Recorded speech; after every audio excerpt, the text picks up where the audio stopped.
sure. The additions we've made and who we brought in the portal, from an attitude standpoint, from a professionalism standpoint that's there. I think like anything, you take a couple players that aren't or were not in this league in previous years, the development in the weight room, the strength and conditioning, that's going to be critical for them, as critical as any football session we may have. So I think they're doing a good job. It's a good professional group that cares about their craft. Sandberg's hitting 327 now. The pitch. There it goes. Way back. It might be. It could be. It is. Oh, that game is tied. The game is tied. Ryan Sandberg did it. Look for the crowd. No Filter Radio with Alan Cutler, brought to you by Quantrell Auto Group. QuantrellForLife.com. Good afternoon. I'm Alan Cutler. Honored and pleased to be with you. More honored and pleased that you're spending time with me, whether it's live anywhere in the country or in different countries, in your truck, driving, wherever, or perhaps tonight on a podcast or tomorrow morning on the podcast as this thing continues to grow. And hopefully I say thank you enough as you guys spread the word. A little bit of a tough heart when you start with Ryan Sandberg. I'm a Yankee. I love Ryan Sandberg. It's amazing how a guy not known for speed stole so many bases. MVP, one of the greatest second baseman fielding-wise of all time. Not just a Hall of Famer as a baseball player, but as a person. And then what I found interesting, and I didn't think about it till I read it, to be honest, the Hall of Fame just had their big shindig over the entire weekend. And they knew,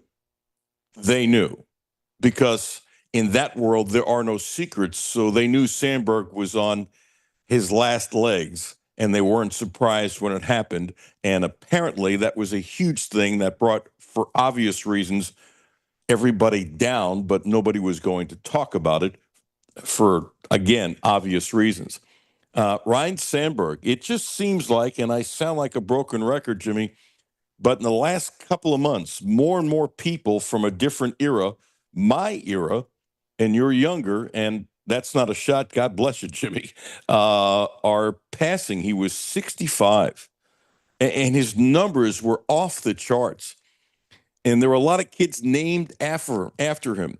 He played the game the right way, did it the right way. He's one of those guys, if he could play when he was 50, like a lot of guys would have done it and would have done it for nothing. I was sad. I knew he was sick. I had no idea it was to this level. And when he went to spring training this year, he knew he was on his last legs. And it was fascinating hearing some of the comments from guys in the Cubs clubhouse about how they cherished Ryan Sandberg sharing information with them. Little tidbits of how to handle yourself, doing things the right way. And some of the really good young ball players, I'm seeing more and more stories that when they were young, there was an older player that kind of took them underneath their wing. And it sounds really old school, and I guess I really like it when they would talk about how they learned to just shut up and watch. They learned to shut up and listen and occasionally ask questions, but you can learn a lot by what? Just flat out listening. So thoughts and prayers to Ryan Sandberg. I'm glad he got in the Hall of Fame while he was still with us. One of my pet peeves, if you listen to my show, that drives me nuts. Dave Parker knew he was going in, but he should have already been in. Dick Allen should have been in years and years and years and years and years ago.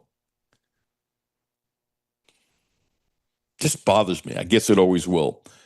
Setting up the show, my friend Chip Rupp will join us, Adolph Rupp III at 12:30. The Hall of Famer, Hal McCoy, will join us at 1 o'clock. I know he's got to have some Ryan Sandberg stories. Also, we'll talk about Burns, who had 10 strikeouts yesterday as the Reds lost 5-2. And Jimmy, he threw a lot of balls, 101 miles an hour. Now, his ERA is high. It's over 6. But he's getting better and better and better and better as we speak. I don't give a crap about his ERA over 6. What he did last night, and he's had some games like this, you just got to throw him out there. If they get 100% healthy, he's not a guy to take out of the rotation. And I understand that they are fighting for the playoffs. I get it. I get it, but I don't know, and you don't know, and Tito doesn't know, and the Reds management do not know, excuse me, what he'll be by the end of the year. He might be super, super special. Hal McCoy said apparently that the umpire missed a lot of outside corners, stuff that should have been strikes. And Jimmy, you know what the first thing I thought of? This is terrible. I'm almost ashamed to say it, but I'm going to say it. Jimmy, did he miss some of the outside corners because he couldn't see? Because he's throwing 100, 101 miles an hour? That might have something to do with it with a lot of these pitchers now. Am I being cruel? I don't think so. I think people don't like being fair to umpires, but there are some times where you look at calls and you're like, I don't know how they make that correct call 9 out of 10 times. I don't want to pick on umpires for the sake of. I think I'm different, but I'm not afraid not to pick on them. And your point's well taken. When they do a good job, nobody says a word. Seriously, nobody says a word unless it's like a close call at the plate and you couldn't tell and they got it right, that kind of thing. It'll be fascinating over the next 10 years if umpires lose all their power and it'll be all done electronically. And I'm surprised it hasn't already happened. Obviously, they don't have it good enough. Okay, the UK. So that first soundbite was Bush Hampton sometime in spring, how the offensive line was going to be better. I would love to know, not like to know, I would love to know Stoops' reaction privately. So, they had the little luncheon for the boosters and that kind of stuff, the annual thing. It's a positive thing. A lot of people who donate money show up. I used to go and cover it back in the good old days. Not invited, don't ask to cover. I wonder if I could. I don't care. And it's all positive stuff for UK as much as you can be positive. So, Hamden, the offensive coordinator, told Tom Leach, and what they do, you have a couple coaches, White's there and Hamden's there and Stoops there and Tom's there. And Tom is told to ask softball questions. And Tom does that very well. So it's a safe environment. That's what it's supposed to be. Somebody like Alan Cutler will never do that kind of thing. Wouldn't be asked. I get it. Not insulted. He said that this offensive line is going to remind us of the great offensive lines we've had. That's a quote. Let me repeat. This offensive line is going to remind us of the great offensive lines we've had here. So, personally, I like it. Professionally, since Stoops is so close to the vest and not saying things like that, and I got to put a second thought in your head. A player is different from a coach. Duh. And what does Stoops say? SEC Media Days, just before the 3 players he took to SEC Media Days, what did he tell them? Just be yourself. Be yourself. Be yourself. I trust you. Be yourself. Of course, that's a little way of also saying don't go out on the limb, don't go too far. There's a hidden message here, but that's fine. But I really like that Stoops said that, and I said that at the time. Thought it was terrific. These guys are veterans, and they've been in front of the media, some more than others, and now you're, boom, in front of much more media, and it can be a little intense if you're not used to it. And so that was the smart thing to say. But, Jimmy, this is different. This is so out of character for Mark Stoops, yet his right-hand man, he has 2, White and Hamden, comes out and is bragging on the offensive line. Now, I will continue to say what I've said for Jimmy like a broken record. I think this line will be much better, much, much better. Will it be good enough? I don't know. And I'm staying with that because being much better than last year isn't good enough. And the thought is, can it be like some of the big blue walls? I don't know.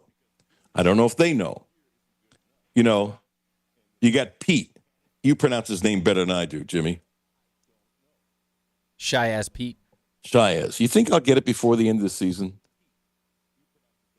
It depends if that is the correct. I mean, there's been how many guys over the years that we figured out, like just in the NFL, Bijan Robinson is actually Bajan Robinson. Oh, that's we've right. We've all been saying it wrong. There's a running back for the Dolphins a couple years ago, A-Chain, is now A-Chan. So I don't know. We'll go with Shias for right now. I don't remember who did what, but I was listening to an interview that Tom did in that luncheon, and Tom said it one way and Stoops said it another way. Yeah. One of them is wrong. I don't know, and I don't care. It's not a big deal. But I thought it was kind of humorous, and I could feel, Jimmy, a little pause, and then they both say to themselves, leave it alone. Yeah. Which is fine. And Stoops, we talked about it yesterday as we played the first section of Stoops. Stoops was over 40 minutes, 44, whatever it was. Jimmy, I think we played 16 or 17 minutes, and we have some sound bites for today because I don't want to play an entire half hour. There are some clips that we will play, though, if I get to them, that they're ready to go. And so, look, the guy that's not talked about at all is, and I've been talking about it for weeks and weeks and weeks and weeks, is Josh Braun, who was a big-time offensive lineman for Arkansas last year. And Pete has gotten a ton of publicity. And Stoops was bragging on Jalen Farmer, how studly and how fit he looked. And Jagger Burton is a different human being. And you know what? This is embarrassing. I can't think of how to pronounce his last name. Wolfschlager? Not sure. And Stoops said yesterday, and we talked about it, that there were 8 guys that could start in its interchangeable parts. But I got to tell you, if this line ends up being, and this is his quote, this offensive line is going to remind us of the great offensive lines we've had here. That's a quote. If that's true, the thought of a bowl game isn't out of my cranium. Seriously. It's just not out of my cranium. Because I got to tell you, I think the running backs are going to be better than people think. There's again, fear of the unknown, with good reason, because the program has been so bad the last couple of years. But if this offensive line is equal to any of the big blue wall lines, this team can go to a bowl game even with the schedule. I think that's very possible. Jimmy, you think that's nuts? I don't think it is. I mean, it's so much of it has to do, too, with just like Kentucky has questions about the quarterback spot. Think of Tennessee, Georgia, Auburn, Ole Miss. They all also have new quarterbacks coming in. Georgia, the kid that filled in for Beck last year a little bit, Gunnar Stockton. So he's played some, but those 4 teams all have new quarterback questions. So we don't know what they're going to look like either. There's no question in my mind that Ole Miss isn't as good as Ole Miss last year when they came to town. Or when they were there last year. So there was no question about that. The question is, are they good enough? And I think that's well taken. Last year, there were a lot of good quarterbacks. Some of these quarterbacks might end up being special. Some of these quarterbacks might be in the NFL. But they're new. Yeah, the kid from Georgia is a big-time recruit who was waiting his turn and played at the end.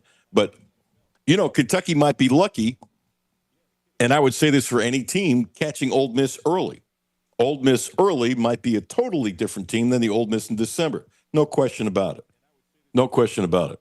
Jimmy, just remember this. As I said it yesterday, I'm going to repeat this more than once. If they start out the season 2-0, all these people are going to say, you guys aren't real fans. I told you so, blah, blah, blah, blah, blah, blah, blah. And to that, I'll want to say, shut up. Seriously.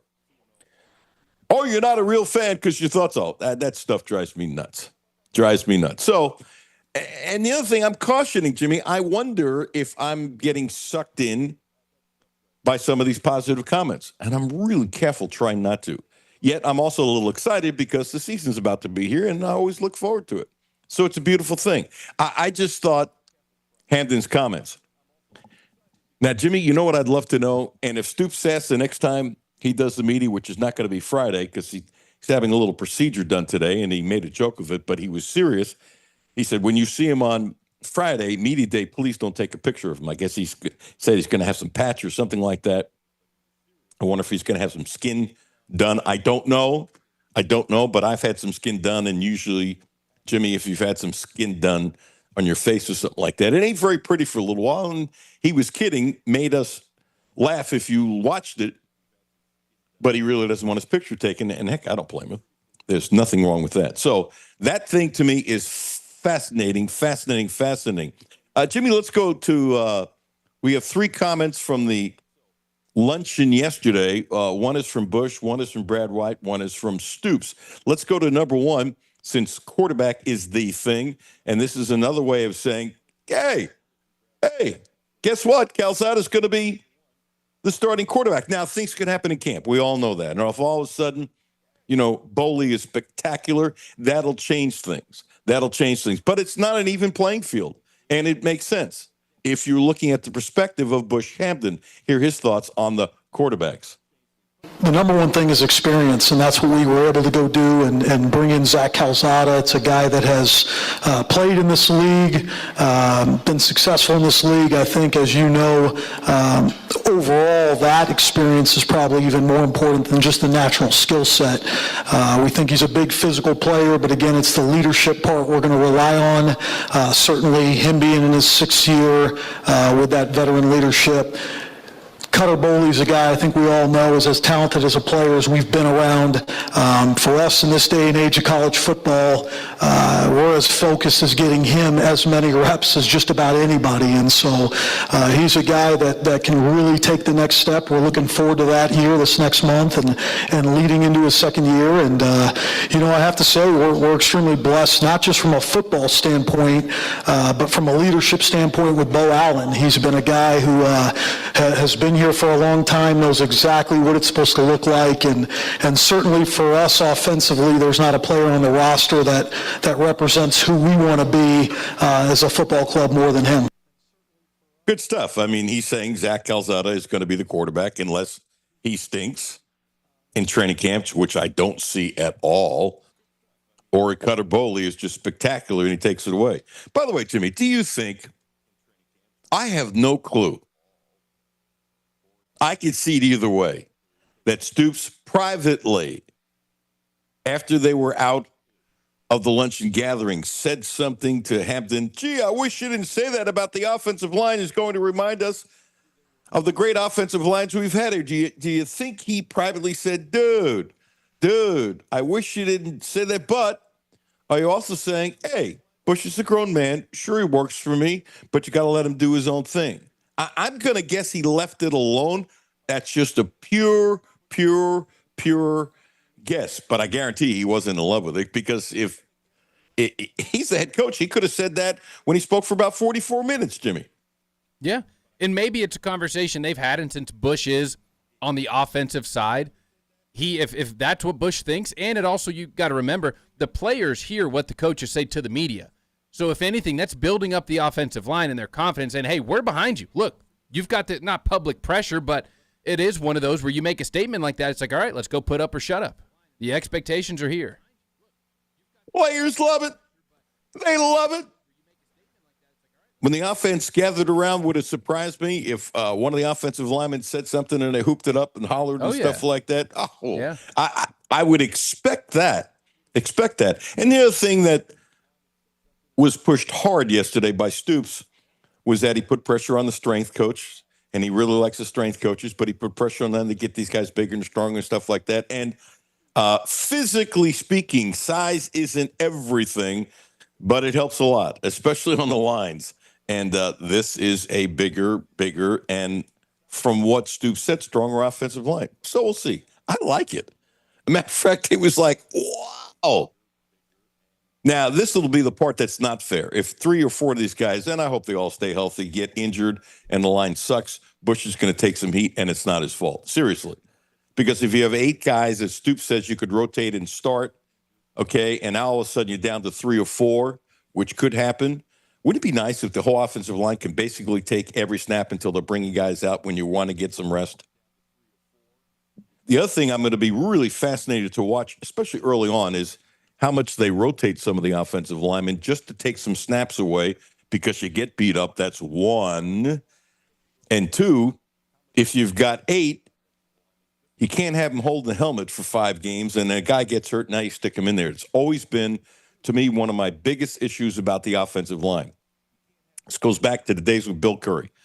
And Bill Curry told me more than once in conversations, you know what, I really like our first 22, but I'm concerned about the depth behind there. That used to be a big bugaboo with Kentucky football. The first 22 at times was better than the record ended up being, but once they started getting injuries, the holes were at times huge.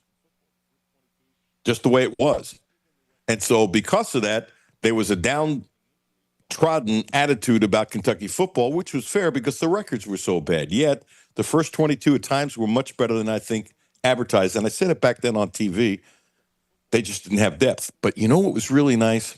Brad White saying that he's got some depth this year. How about that? And we mentioned this a few times last year, more than a few, but the truth is not enough and not a lot. Okay? And one of the problems last year, they were so hurt in spring, they didn't have enough bodies for spring. So they couldn't have a tough spring when it comes to getting guys ready. Now, according to what Stoops says, in spring, you want to take care of guys. You don't want to abuse guys. That's pretty obvious. But he said they were more physical. We got to get these guys ready.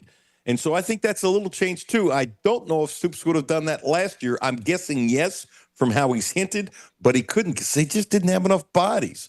So they're deeper in the trenches, they believe, on both sides of the ball. On both sides of the ball. This is clip number 2 from the luncheon yesterday. This is Brad White, defensive coordinator. Big point for Coach. We want to get big again up front, and we're physical. And the thing that I like about this group, and hey, listen, at the end of the day, it's going to be more by committee than maybe it has been in the past, but they're tough. And in this league, in that scenario, we talk about, hey, there's city and there's suburbs. And these guys, they have to be where it's hot and sweaty and sometimes 2 and 3 people pushing on them. They've got to want that. And they love it. They feed on each other. We've got some older guys in that room. You talked about Josiah Hayes. We were able to get, a really good player in David Gusta from Washington State. You have Khalil Saunders, who's a senior now, who can help bring. You have a healthy Tavian Gatson. We brought some field ends, into play. And so really excited about what they're going to do as a group. And Coach Stewart's done an unbelievable job of really making that group cohesive, and they pull for each other. That's pretty good. 2 things stick out to me. Chiefs wanted bigger men. Got it. Depth at a lot of positions. Huge change. And he used the word that everybody who follows any team loves to hear. Tough. He used the word tough. Am I getting sucked in, Jimmy? Am I getting sucked in? Come on. It's the time of year. I know. It's hard not to. Brad White is a no BS guy. Okay? And if he's saying that he's got a bunch of tough guys, I believe him.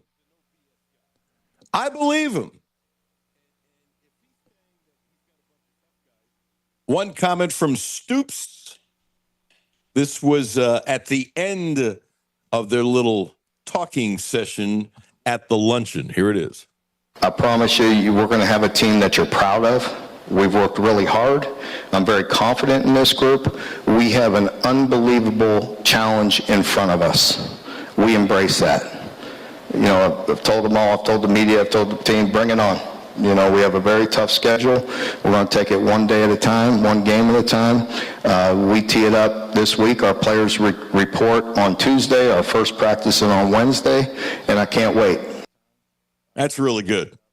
I'm going to totally flip to talk about Mark Cuban. Jimmy, you surprised in bringing up his name today? Yeah, a little bit. Okay, I bet he's happy, and I bet he's really. Can I use that P word or no? Is the P word off limits? No, you can. He's really pissed off, and I don't blame him. Yet if he's the person that I think he is, although you never know, if he's the person that I think he is, he's happy for Luka. Mark Cuban spent a lot of time doing everything he could to try to get Luka in shape. Luka was fat. I said he was fat. And because he was fat, he was a walking time bomb for all kinds of injuries. The ankles and this and that and the other. I mean, he toughed it out through some injuries. He's a tough guy, but his weight, I think, had a ton to do with it. Plus, he was slow. Jimmy, he couldn't guard you. Me, sure, couldn't guard you. And I think a lot of people within the sound of my voice, I know you have, Jimmy, have seen pictures of him. And so I had read a story a couple weeks ago where they said he lost a bunch of weight. And I'm going, yeah, okay, but he's probably still going to be fat. He looks better today than he did when he first came in the league. Jimmy, did he lose 50 pounds? And somebody might think that's ridiculous, but you got to remember, 30 is nothing. He at 30 would be way off with the guys. He's a really big man. He's not just tall. He's a big man. You think he lost close to 50 pounds? It looks like it. I don't know if the shading or the lighting in the pictures make it seem that way, but he's got to be. I mean, he looks so much like he looks thin, whereas before he looked heavy, like he was just a thick guy. Now he actually looks thin in the recent pictures I've seen. You know what he looked like until this? Tell you if this is too strong. He looked like a guy that was 45 years old, and back in the day, he was a hell of an athlete, and he was playing so slow pitch softball, right? And he could hit the ball 900 miles, you know? And he still has that elite athlete in him. It's just for very short spurts. Yes. But you see it. You're like, Yes. oh, whoa, it's still there. Yeah, he could play defense. Yeah. I mean, I'm almost surprised he didn't have more injuries. One of the pictures I saw of him, he was walking on the court, and he threw up a 70-footer and swished it. Now, here's what we don't know. Did he do it on the first take? Did he do it on take number 15? I don't know. But, Jimmy, I don't know if you saw the one where he was weightlifting and doing some frontal weights and stuff like that. Mm-hmm. He was skinny. He was ripped. He was skinny. Let's put it this way. If he looked like this last year, there's not 1,000-to-1 shot Dallas trades him. You have to agree with that 1,000-to-1, don't you? Oh, yeah. So now you're Mark Cuban, and you got Anthony Davis, who's been hurt forever, and hopefully he's okay. And he had a retina problem. And so, boy, can I relate to that. And I wish him nothing but the best. And, you know, a couple of years ago, Anthony Davis started doing boxing in the offseason and working on his legs and trying to get in much better shape and stuff like. He's just really injury prone. And he's been injury prone on and off for a long, long time. I wish him a healthy season. Because if Anthony Davis is healthy, he will do Dallas some really good. But Luka looking like this, I have a totally different feeling towards the Lakers. I mean, not a little different feeling, a totally different feeling. It's going to talk about Ramel Bradley in the Open, but we'll do that with Chip Rupp. And I kind of feel bad. I like Ramel. Now, innocent until proven guilty. There's something there, something there, but I just feel bad because I like the guy. Like him a lot. From Brooklyn. Matter of fact, one of the few guys that called me Cutler when I first met him because he's a Brooklyn kind of guy. And so he's got trouble with the law. I think most of you people know it. And we'll talk about that with Chip, with some other things. Chip Rupp coming up next. Then the great Hal McCoy, at 1 o'clock. Talk about a great car dealership. How about Quantrell Cadillac? How about them? Are they special? How about Quantrell Volvo? How about that? Are they special? How about Quantrell Subaru? Are they special? Yes, this is a wonderful auto group, the Quantrell Auto Group. And they have an experienced finance team that works hard to approve more buyers, including those with bad credit. Take advantage of our subprime financing and find your next vehicle today. Drive the Cadillac you want without the extra cost. This month only, take advantage of special event pricing when trading up to any new Cadillac. Don't miss your chance to secure the best deal on any upgrade. Volvo, Subaru, Cadillac, a great auto group serving Central Kentucky forever. I trust them. We've bought 2 cars from them. Alan Cutler, 1300 AM, 92.5 FM. No Filter Radio with Alan Cutler, brought to you by Quantrell Auto Group. QuantrellForLife.com. Hi, this is Alan Cutler. Have a no-filter comment? Hit the text line, 859-381-1313. 859-381-1313. Lexington, it's time to feel the warmth and spread the love in a brand new Subaru from Quantrell Subaru. This is Alan Cutler, and you can feel good about working with the Quantrell family for your next Subaru, because not only do we get the best in sales, service, and no gimmicks, but for decades, the Quantrell family of dealerships has donated to over 50 local charities and events. So, play as hard as you work, go where you've never been, and keep it local at Quantrell Subaru. QuantrellSubaru.com. Houchins Insurance Group is proud to partner with Auto Owners Insurance, a company that provides opportunity for independent agents to make insurance simple for their clients, offering risk management services that range from a renter's policy for your college student to home and auto coverage for your entire family. Houchins Insurance Group assures you that nobody works harder to keep you protected from life's uncertainties. Reach out to AJ Boss or Zach Bennett at 859-263-2771 to see if Auto Owners Insurance makes sense for you. Hey, I'm Dale Wise. I've just recently retired. I know that the electronics, if you don't keep up with it, it can get away from you and get real confusing. Republic Bank's app, I use their app, and it is so easy to use. I log in with my fingerprint, so it's super easy. I don't have to remember 50 million different passwords and all that stuff. And it lays it out just real nice. That's Dale's story. Now let's get to work on yours. Republic Bank. Time to thrive. Member FDIC. Data rates may apply. Back to No Filter Radio with Alan Cutler. Podcasts on Apple, Spotify, and Google, Monday through Friday. Jasper has really, he's so shifty and he can shoot the ball so well. I'd say, Ortega, he's very impressive, using his body, getting to his mid-range. That's very impressive. I can go on and on and on. Trent, he doesn't miss. Cam don't miss. J-Lo's real crafty with the ball. Colin Chandler, he can shoot. I can keep going. Reese, rebounds, shoots. Malachi, block shots, rebounds, dunks. He does everything. Denzel Aberdeen shoots, plays defense, scrappy. He does everything. I feel like I'm missing somebody. Mo. Oh yeah, Mo. He's strong, uses his body well, gets to the rim. He just does everything. That's a scouting report from Braden Hawthorne, the skinny Braden Hawthorne, who's getting the comparisons to Tayshaun Prince. And I'm going, whoa.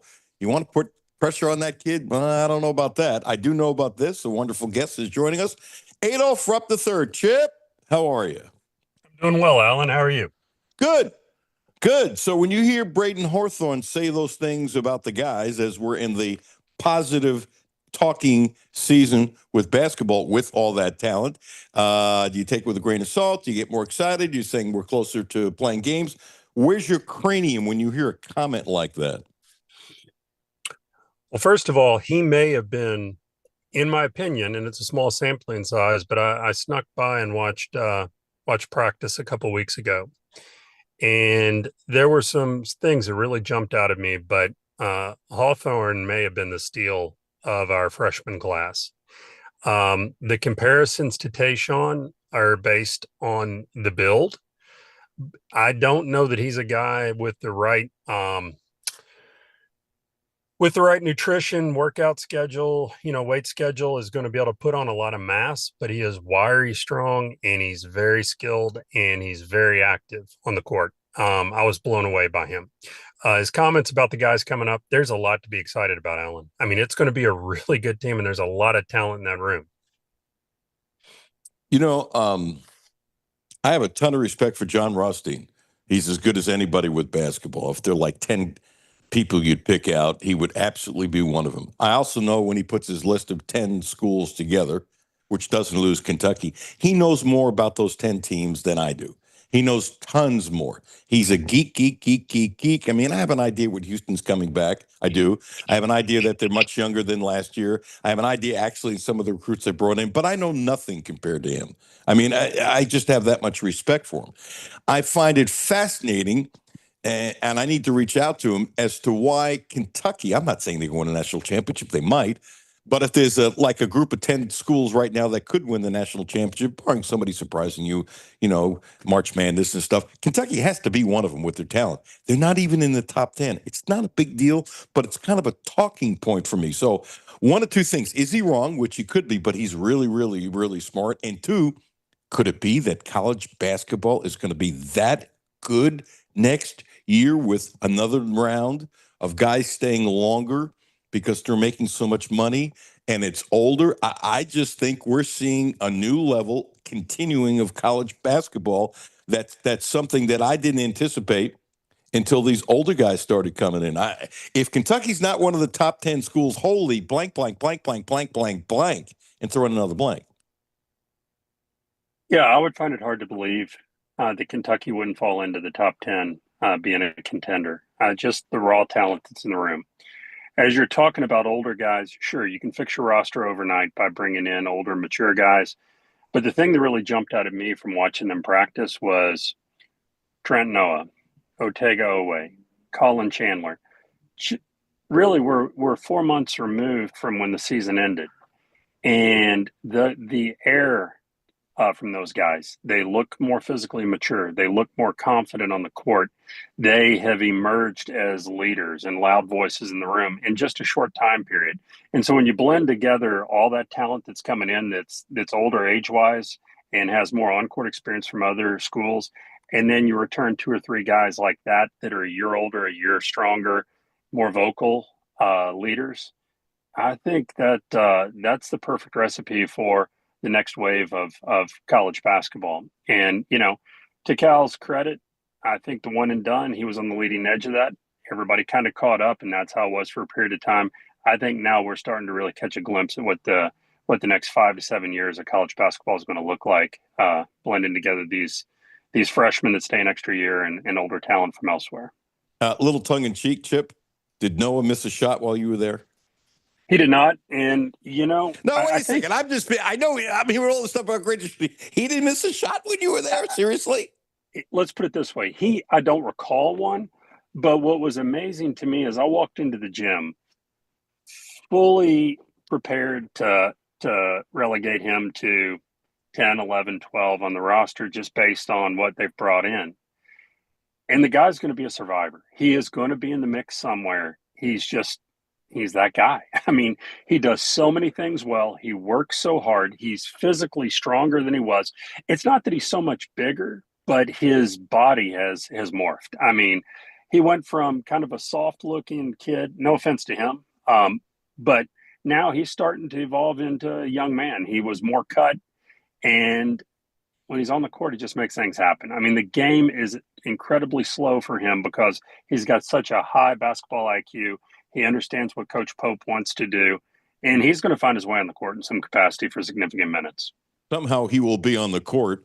Yeah, his body was a little soft, and that's okay. You get a little older. I'm going to assume the obvious. The training that he's been through in the last year is probably exponentially better than any high school. Come on, who are we kidding? They got really good trainers and stuff like that. Didn't Pope say he wanted to put on 20 pounds, which I thought was nuts? And my thing is, if he put on 8 or 10, with shifting's getting rid of some baby fat and being a year older, that would be great. But it was 20 was the number, and I'm going, he can't do that. It's not like he's an offensive lineman. Well, they've always told me this, that, muscle weighs more than fat, and his body definitely looks different, but I don't think he's carrying 20 more pounds of muscle. But what I will tell you is his foot quickness has improved.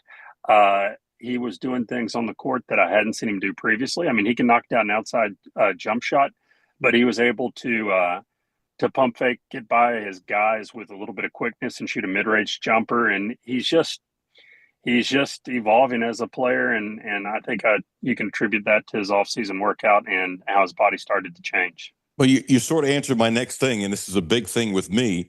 There are guys, as you know, that are really, really, really good standstill shooters. But if he can start creating off the dribble, if his handle has gotten better, and he needed to work on his handle, just like a lot of guys do. But if he really improves his handle with because I think the kid's got great feeling and timing. And if he really can improve his handle, he doesn't need help or to be wide open to make some shots. And I think that's going to evolve. I don't know about this year, but that will evolve before he's through. He's going to be one of these guys.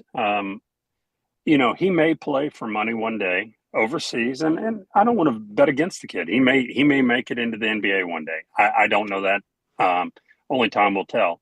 I anticipate he's going to be a 4-year player, and he's going to be one of these guys like a Dominic Hawkins, a Willis, that people just every year think is going to get recruited over and is going to be relegated to the bench.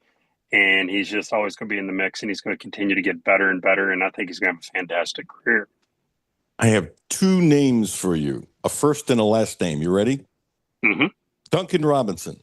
I see him having more potential than Duncan Robinson, and he just, which I thought was nuts, but it worked out, had the last year of his contract. This is a walk-on, as you know, who's had a really nice NBA career as a shooter, had a $20 million option, gave it up, signed a longer contract. It wasn't for $20 million a year, but it was for a ton more money, and he's more than set for life. And I look at this kid, and I'm trying to visualize a couple of years from now, he's going to be a much, much, much better athlete than Duncan Robinson. I bet his handle's already better than Duncan Robinson. You know what I wonder? I wonder if he can shoot as good as Duncan Robinson now. I'm serious. And by the way, Duncan Robinson is one of the great stories in the NBA the last 20, 30 years. He started out in a low division and just moved up and was a worker. And what he's accomplished is absolutely spectacular. It is one of the better stories in the NBA the last 15 years. I'm just saying, I look at Noah from what I've heard, what I saw last year, the feel he has, and I'm going, you know, is this terrible? You're comparing one shooter to another. And somebody was saying you're comparing one white guy to another white guy. And if it is, whatever. It's not race. I'm just talking about that kind of player. Do you think anybody's taking this the wrong way? You're not touching that. I don't blame you, Chip. Or did Chip just freeze? Yep. Jimmy, I think Chip is frozen in time. Let's see. I'll try the old trick. It'll take just a second. That's okay. For a second before I realized that he froze, I wonder if I said something, which is fair if he doesn't want to touch. But seriously, I look at Noah and I see a guy that is, I think, because I really followed Duncan Robinson as soon as he was available to us. Obviously not when he was playing. I don't remember the small school he came from and that kind of thing. But I really followed him, and I'm going, I think this kid has more potential. And he's going to make over $100 million in the NBA. Seriously. All right, Jimmy, let's do this. As you try to get him back, why don't we take a break? And then we'll see. Back. Chip, can you hear us? I can. My phone overheated, so I'm sorry about that. I thought it was my comment. You didn't want to touch that line, my comparison with Duncan No, I couldn't hear what you Robinson. said. It overheated here in my car, or I had it propped up. I got you. I understand. Been there, done that. What I started saying, and I really thought, which is cool, if you didn't want to touch it, and you looked very stoic. And then I went, no, he's not being stoic. He's frozen in time. Technology, it's a beautiful thing. And so I just said, I hope somebody's not saying I'm comparing a white player to another white player, which I am. But the truth is they're both known as shooters. And because they're both known as shooters, and I'm looking at the comparison, I think Noah, well, I'm not going to say he's going to make over $100 million like Duncan Robinson, way over that. I think he's got more potential than Duncan Robinson. I really do. Now, he's not there yet, and he's got a long way to go, and the kid's going to work his tail off, and Duncan Robinson worked his tail off, but I see him having that kind of potential. I really do. And who knows, Europe, NBA, whatever, I would bet he ends up in the NBA, because if he's here for 4 years, this might be the biggest jump he has, but every year the jump will continue, and little things will just get better and better. And there's no question in my mind he'll end up being a much, much, much, much, much better defensive player than Duncan Robinson. Your thoughts, sir? Chip, Adolph Rupp the third. I think that's a great comparison. I'm a huge fan of Duncan Robinson and what he has been able to accomplish, and I think that's a pretty accurate comparison, but I think that Trent will have more athleticism. The thing that I'm not really prepared to commit to right now is if he's as good a knockdown shooter as Duncan Robinson. But, in game, Trent just puts the ball in the bucket. So I'm not going to bet against the kid, and I think only time will tell. But I think there's a reasonable chance that your projection could be right. He may find his way into the NBA and end up having a good career as a role player. And if not NBA, he'll find his way into Europe, because if you can shoot, you can shoot, you can shoot, you can shoot. Okay, bad topic. I got to throw a bad topic at you. I'm going to guess you're sad. I'm not putting words in your mouth. I really like Ramel Bradley. I'm not backing off from that. We had some great conversations. There was a bond because he's Brooklyn, I'm Brooklyn. As he said, he understood me as soon as he opened up his mouth. Obviously, he was Brooklyn before I talked to him. He sounds a gazillion times more Brooklyn than me. As you know, He was charged with trespassing, resisting arrest, physical altercation with a security officer. Everybody's innocent until proven guilty. Charged with marijuana possession, second-degree criminal trespassing, second-degree disorderly conduct, resisting arrest, and driving a moped without a valid operating license. Again, all charges. All charges. When you get to the age of Ramel, he's not a spring chicken anymore, and you have something like this, it's tough perception-wise to overcome it in a state like this. And I'm concerned for him, no matter how this, maybe charges will be dropped, maybe he'll just be slapped on the wrist, that kind of stuff, which I hope. I don't know enough about it. I'm not passing judgment, but I'm concerned. I'm taking two steps ahead about the opportunities that he might have in the future because of this. Is that nuts? No, I think it's fair. It was heartbreaking to hear it. My mother always said, she wanted to make sure she got me over Fool's Hill, which in her mind, being an old country girl, was about 25, 26 years old. And, you think at the point where Ramel is, that he is beyond all that. So it's a little disheartening to hear this. I mean, obviously they're just allegations. We don't know the true story behind it, but regardless of what the outcome is, it can impact opportunities for him moving forward. And I hope if anything good emerges from it, regardless of whether they're accurate or not, it serves as a big eye-opening wake-up call for him, and he gets back on track. Because I enjoyed him as a player. I don't know him personally, but he's always had this infectious personality when he's interviewed, and I really like the kid. So hopefully he can get this behind him and move forward. He's fun. He's a fun guy. So we both wish him well, obviously. But honestly, it really upset me when I saw this yesterday. Me too. Yeah, it was sad, and I didn't really see it coming. Like I said, he how old do you think Ramel is now? Late 30s? Yeah, I would guess 37, 38. Yeah. Jimmy help. He's got to be past 35.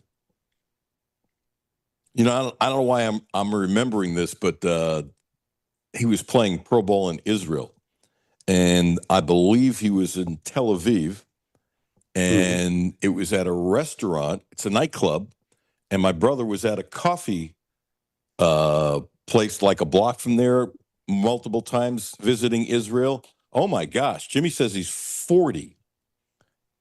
Now that makes me feel old, Chip. I was getting ready to say, if you do the math, I think John Wall is 32 or 33 now. You have to plug in the Gillespie couple of years. So, yeah, he's probably 40 years old. I think that's a matter of not my math being bad. I think I'm in denial. Even at 72, I'm still in denial. And I remember the story where he talked about he was at this nightclub, and the next week he wasn't in Israel, and the nightclub there was a bomb in there. And I don't know why I remember that and how lucky he thought he was and that kind of stuff. And I was talking to my brother about it. He goes, yeah, I know exactly where that is. There's a coffee place, the few times when he's been in Israel and been in Tel Aviv, he goes to the same coffee place. He said it's right down the block. And that just, hit me. And I kind of think Ramel was one of those guys that I always thought had a little lady luck on his side. Yeah. There are some people that have that, and I thought he had that. This is not lady luck, and I wish him nothing but the best. No, but, something good can come out of it. You hate to see it happen at 40, but, 40 is not that old. And the facts are, if it gets his attention, serves a good purpose. I mean, we've all made a bonehead mistake in our lives. I know I've made more than my fair share. And it really, what comes of it is how you respond to the adversity and, collect yourself and move forward. And regardless of whether it's just an allegation or he did do it, he has a choice to make right now about how he picks up and moves forward, and hopefully does the right things. I agree, and hope he has a really good lawyer. Let's go back to something positive. I'm going to put a smile on your face. Jimmy, would you go to Braden Hawthorne and clip number 3? And I didn't know this till he said it. Had no idea that he came to a father-son camp when Cal was the coach. This is another thing where I've said this many times, that John Calipari is still having a positive effect on this program because some of these kids are talking about, yeah, I love John Wall. Yeah, I love Cousin. Yeah, I know this. And that's the great part of Cal and the great teams, that these kids were little kids looking up to a lot of these Kentucky guys, which has helped recruiting here. So John Calipari, as I continue to say, has had an assist with this recruiting class.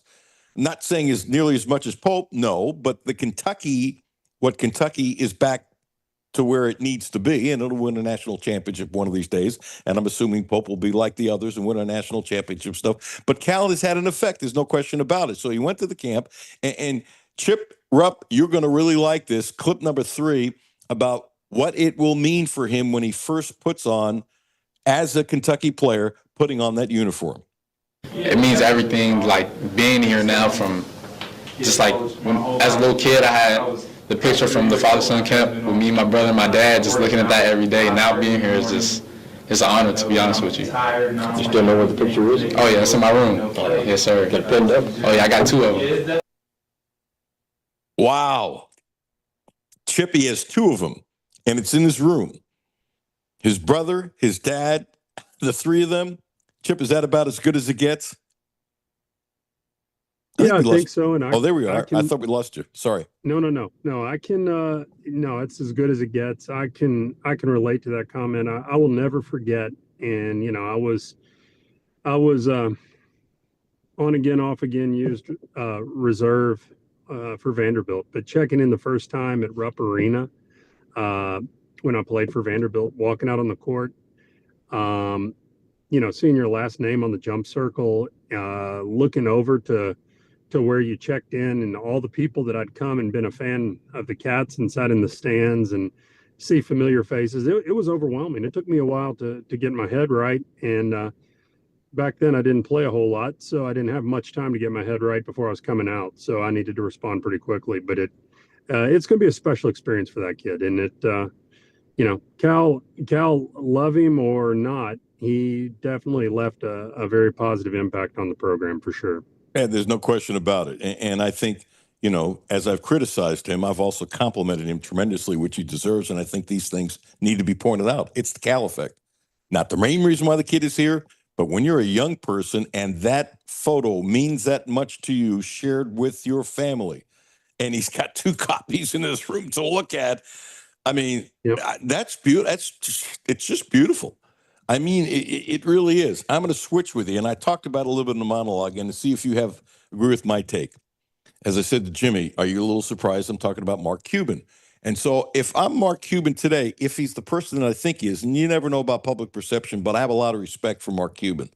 And he's got to be happy for Luka, and he's got to be really pissed off, because I know he spent, and he's talked about it. This is not like I have this scoop. He spent a lot of time with Luka, as he did with, all his players, but especially your big players. This is a superstar. This is your franchise. He was willing to do anything within reason to help him lose weight. And there's no doubt in my mind, Luka never gets traded if he wasn't so fat, because I think they thought his body was going to break down, and by 29 he was going to be a mess. He couldn't guard anybody, whether you like it or not. One of the most exciting players to see. Somehow he made those shots when he couldn't move, when he didn't have any space, and he still made. And you look at him now, and I don't think this is crazy. Did he lose 50 pounds? And he's lifting weights. He didn't touch a basketball for a month. This is a guy, no matter what you think of his weight, loves being in the gym. Didn't shoot the ball for a month. It drove him crazy. I'm assuming you've seen some pictures of him. I mean, he's thin. He is thin. And how about this, Chip? Ripped. I mean, he's ripped thin. And you look at him going, there can't be unless it's a long sweatshirt, anything in his closet, not that he's worried about his closet, that would fit on him. You need to see a picture of him. It is remarkable how he's done it in such a short time period, not only weightlifting and stretching and stuff like that, but changing his diet. It's unbelievable. If I'm Mark Cuban, I am really, really, really, really ticked off. Yeah, no, I would agree, because Luka is a phenomenal player. Even when he's out of shape, he's a matchup nightmare. To your point, there's a lot of times there's no space, and he's just so big. He gets a shoulder into him, shoots a fadeaway, and it goes in. He's just incredibly dominant. But the one knock against him was his body. And I think, to your point, I think Cuban really thought that his body was going to break down, so he went on and dealt him. The biggest issue I don't think was whether he was willing to get in shape or not. I think Cuban and them decided to deal him just because they couldn't break through to him. They couldn't get to him. And that's probably been the most eye-opening thing of this transformation is what have the Lakers said to him that has made him take it so seriously this summer? Because he looks amazing. I saw the pictures yesterday of him at Yankee Stadium with Giancarlo Stanton and Aaron Judge. And two things stuck out. He looked fantastic. He looked like he was in great shape. But I was blown away by how big Stanton and Judge were next to him. I had no idea they're the same size as he is. Actually, Judge looks Height-wise. bigger. Yeah. Height-wise, yeah. Yes. Well, Judge is listed as 6'7", and Stanton is supposed to be 6'7". So, I didn't know Stanton was that big, but the point of it was they were both bigger than he is, and he looked like a fraction of his old self. But if he maintains that weight going into the season, it'll be exciting to see what he is. And I would just have to assume that the Lakers leadership has said, we're officially handing off the baton to you, and you're the leader of this organization. And LeBron is still going to be LeBron, but they've dubbed him as the heir to the future, and that's why he's taking it so seriously. Oh, I think the change has already happened. I mean, Yeah. Luka recruited Marcus Smart to come to L.A. to be a sixth man. Apparently, LeBron wasn't part of it all. LeBron apparently isn't getting the information about the changes the organization has made that he used to. I mean, it's just totally different. There's a weightlifting picture that's out there, and you have to see that. It's more impressive because, he's just wearing gym shorts and a, workout shirt and stuff like that. Chip, he is so ripped. It's ridiculous. Last comment about practice. I should have, you just overwhelmed me about Hawthorne, which is really good. But athletically speaking, on a scale of 1 to 10, from what you could see, how much better athletically, and this is not a knock on the kids last year, certainly not a knock on Pope. The kids he brought in, I thought he did a spectacular job. I know you agree with the same thing, and I will always say, if they were healthy, they might have gotten further in the NCAA tournament. Look how far they got. So it's not all about athletes, okay? It's not that these guys were bad athletes, but this is, to me, a totally different level of athletes. Scale of 1 to 10, how much better athletically? Maybe it's not fair to throw at you because you had a short snippet. Did you see? So I'll preface my comments with it is a short sampling, but if 10 is the highest, I think that's what I see. I mean, I don't want to give away any secrets that would be inappropriate that I overheard at practice, but everything that we expected last year that we didn't see happen on the court, getting the ball out of the net, getting it up to the front court and getting a shot up quickly, and it really didn't transpire. That's what I'm hearing coming out of practice. They want to play really quick. And, last year where we had one guy, like really was Owe, that could get his own shot and get a bucket whenever you needed one. If you're late in a shot clock or late in a game, we probably had one. Now you have multiple players that can create their own shots and get to the rim. The day that I was there, I didn't get to see Jaden Acquaintance. I didn't get to see Colin Chandler get up and down the court. The young fella from Serbia, Jelic, I guess, was not there yet. And didn't see a whole lot of Reese Potter getting up and down the court. And even with those guys missing the full court work, there's so much talent and athleticism out there. And then when those guys get healthy and you get them plugged in, it's a pretty exciting team. It's going to be a fast-paced team. It's going to be exponentially better than last year. I can't wait. Chip, as always, thank you, Adolf Rupp III. I appreciate you, brother. Hope all is well with you and your family. Thanks, Alan. Hope the eye's getting better. And it is getting better. Thank you. Good. We'll catch up sometime soon. Yep. It's actually much better. I'm about 70% back. It's a beautiful thing. I'm happy to hear that. Thank you. All right, Chip. Thank you, dude. Talk to you. Bye.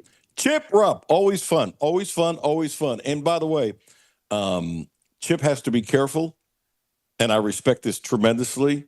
He can't talk about specifics, what he saw in practice, but a general thing is fine. He's being invited down there as a guest.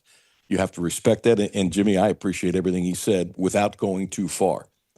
I don't want him to go too far. This is one of my things is I don't want anybody to come on my show and then say something they shouldn't say. Don't want it, don't need it, not who I am. Now, me, when I do the monologue, I ain't holding back.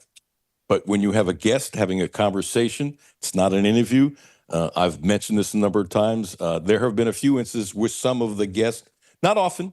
There have been a couple times where I've actually drawn a guest back, a couple of guests, when they started saying something. And actually, it happened when I used to be in the studio, when you can really, well, now with Zoom, I can look at a person, but it was kind of like, whoa, or I'll change the topic. Again, it only happened a couple times, but I'm going to protect the guest. I think that's the right way to handle it. And in the process, look at all the fun conversations we have. I'm sure you agree with that, Jimmy. Yeah, and hearing Chip talk about when he played at Vandy, just I don't know, those kind of stories are cool to me. When you just the real side of playing basketball, you think of no matter if you're at Chip's level, like he said, a guy who got sparingly minutes here and there, or a guy that's a 5-star, number one recruit. You still get that same feeling when you check in at the place that you loved growing up. It's still a real thing. Not only that, but where you check in at Rupp Arena.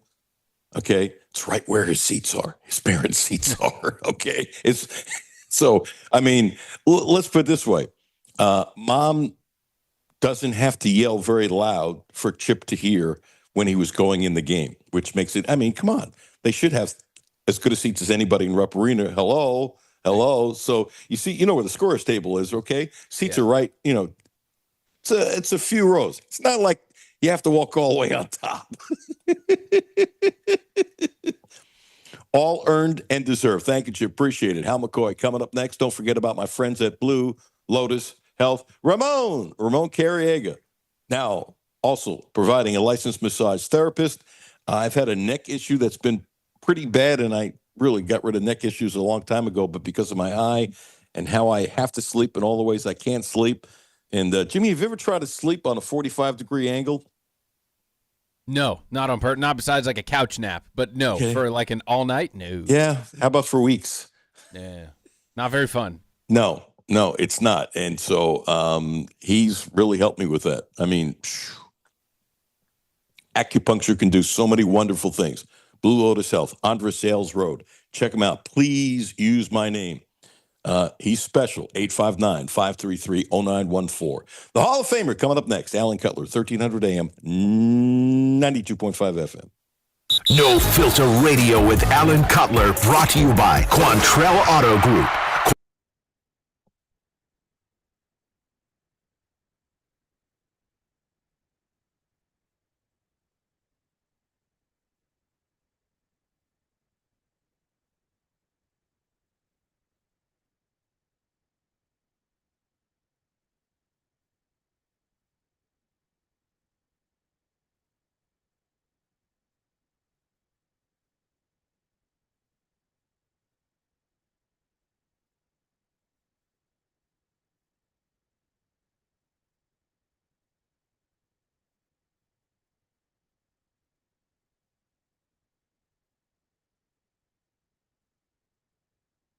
Yes, you definitely need a new car. It's Alan Cutler. And if you're going to be on the road, you deserve the legendary comfort and power of Cadillac from the Quantrell family. And whether it's finding a brand new Cadillac or service over the life of your vehicle, Lexington, you can trust your experience is always fast and friendly. Cadillac is the American symbol of elegant horsepower. Drive one and find out why. At Quantrell, you'll never be disappointed. Visit QuantrellCadillac.com today. Hey, I'm Dale Wise.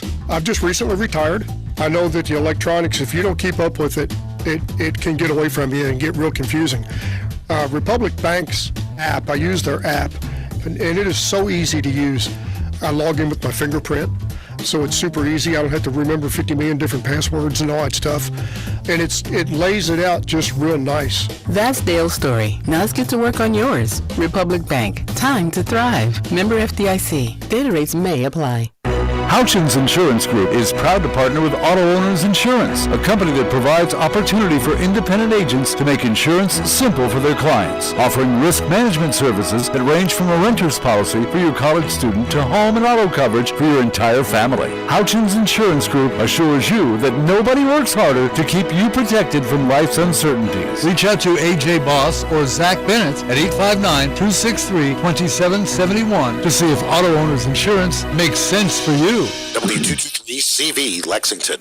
ESPN Sports Radio 1392.5. WLXG Lexington and LM Communications Broadcasting Station. the only no-filter sports show in Kentucky. It's the Alan Cutler Show with award-winning TV sportscaster Alan Cutler. Sandberg hitting 327 now. The pitch. Let it go! Way back! It might be! It could be! It is! Holy cow! The game is tied! The game is tied! Ryan Sandberg did it! Look for the crowd! Welcome back. Alan Cutler, 1300 AM, 92.5 FM. One of the world's greatest, Harry Carey, doing the play-by-play. What was considered Ryan Sandberg's greatest game. He hit a home run in the ninth inning off Bruce Sutter, one of the greatest closers of all time, to tie the game. And then he hit a home run in the 10th inning to win the game. He was 5 for 6 in that game. He had 7 RBIs. And Hal McCoy, I knew it was over 100, but, you know, you end up looking at some stuff you forgot about, whatever. How does any human being go 123 games without making an error, especially since he would slide and dive and do all kinds of stuff? I mean, how do you have 123 games without an error? We lost Ryan Sandberg yesterday. Just awful, awful, awful, awful, awful. And I know you have you dealt with him, and I know you know him and knew him, and your thoughts about Ryan Sandberg. Hall of Famer Hal McCoy, kind enough to join us. Hello, Hal. Hello. How are you, sir? I'm good. Getting better. My eyes getting better, so I'm lucky and blessed. Oh, that's great. That's great. Well, I'm just sitting here smoking a cigar shaped like a baseball bat that a friend of mine brought me back from Cooperstown. Oh, wow. Oh, wow. Never seen anything like it. Is it good? It's very good. Okay. They're all good. Some are just better than others. I got you. I wondered if you were able to travel to Cooperstown. I was going to and was all set to go, but I had a little episode where I had some dizzy spells for 2 or 3 days. So I decided not to go and create a spectacle during these ceremonies. Well, I'm sorry you couldn't go because you're loved there and you have so many friends there. And for somebody like yourself who's in the Hall of Fame, it's like, I don't mean this in a crass way. It's like, you know, saying hi in a big boys club with the elite writers, broadcasters, obviously players. Well, I got a great video sent to me by my all-time favorite, Eric Davis, which lifted my spirits. And I got a couple of other videos from some writers who told me they miss me being there. So that was very nice. Okay, so I want to stop before I want to get into what I want to get into. Folks, this really tells you about Hal McCoy. Eric Davis, besides had he been healthy, might have put up numbers that would be competing with anybody in the game. There's no question about it had he been healthy. And he's just a great human being, and that he has a feel and love for you. You're not there. He sends a video message to you. One, it says a lot about Eric. It also says a lot about you. It also says that some of these guys are just wonderful human beings. I mean, that just warms my heart that Eric Davis sent you a message. Hey, Hal, you're not here. We're thinking about you. Da, da, da, da. I'm assuming it was one of those kind of deals. Yes, absolutely. And it sure lifted my spirits and made me feel great. One of the stories that I wrote among 20 or 70,000 I've written was a story about Eric Davis that I regret to this day that I wrote. The Phillies were interested in acquiring him in a trade. Okay. I inquired with a couple of scouts with the Phillies, and they said, well, we were interested, but we're not interested now because we heard that Eric Davis is doing drugs. Well, like an idiot, I went and wrote it without checking with Eric. We were in San Diego, and he called me aside back in the corner. Just the two of us, did not make a scene, said, Hal, I'm very disappointed in you. I grew up in an area that drugs were killing people. I never touched a drug in my life. And that just shows what kind of guy Eric Davis is. He wrote a book after that and used my name 3 or 4 times. Never, ever mentioned that story that I did that you know, cast aspersions on him that weren't true. That's the kind of guy he is, and he's remained one of my closest friends. Hal, you know how difficult it is to make me speechless? Matter of fact, No. you know who would like some advice on how to do that? My wife. Who? My wife. Oh, really? Oh, to make you speechless. I Yes. got you. Yes. Yeah. That is a beautiful story. That he That is loved you like unbelievable, an isn't it? older brother, and you did something you regret. Everybody makes. I've made more than my share in broadcasting. Let's not. I'm not getting high on a horse, but you're like a coach, and the same way too. When I was a kid, I was in Idaho doing TV, and I was talking to a high school coach, and one of the first times I'd heard it, this was a really good football program. Matter of fact, it was a high school, just the way it worked out, where my wife happened to go. It's before we started dating. That's how long ago it was. And all this guy could talk about was the 2 or 3 championship games he lost, and he was winning like over 80% of his games over a 10-year period. And I was young, I Wow. was a young pup. I'm going, you've won all these games, and you don't understand. It's the mistakes that you make haunt me. Maybe that's one of the reasons why we're good, but I can't shake it. Now, you've written over 70,000 stories. You've contributed to baseball as much as anybody who's breathing, yet you remember that story because you're such a kind, caring person, yet you weren't afraid to write a story that's one you regret, and the guy is still that close to you. Oh, my gosh. Yeah, absolutely. I'm getting chills, seriously.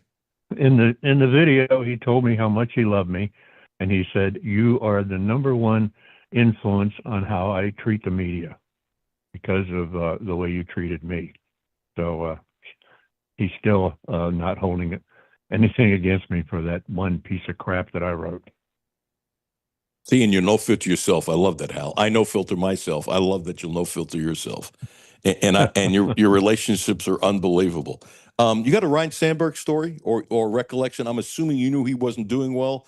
I saw a tweet by, I think it was from Jason Stark, said that basically, and you probably already knew this, that was the overhang in Cooperstown this weekend. Nobody would talk about it out of respect, Right. obviously, Right. but they all were really upset because they knew that Sandberg was on his last legs, and that was the thing that really almost overcame things that were going on in Cooperstown.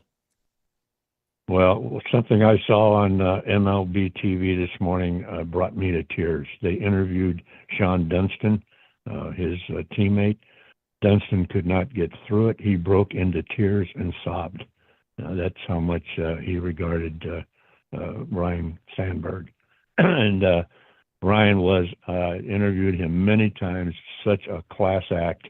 And you're talking about going 123 games without an error, because he had such soft hands, such great coverage. And, to go 123 games, you have to go without getting a bad hop, and there's luck involved. But the guy fielded everything that came his way, made perfect throws to first base every time. He was just a wonder to watch, just a smooth operator. For a big guy, too, it always amazed me back then how he could dive for balls and pop up so quickly. And there weren't a lot of second basemen doing it back then, and it became more popular and popular. But he was a big guy considered for a second baseman. He could still do it.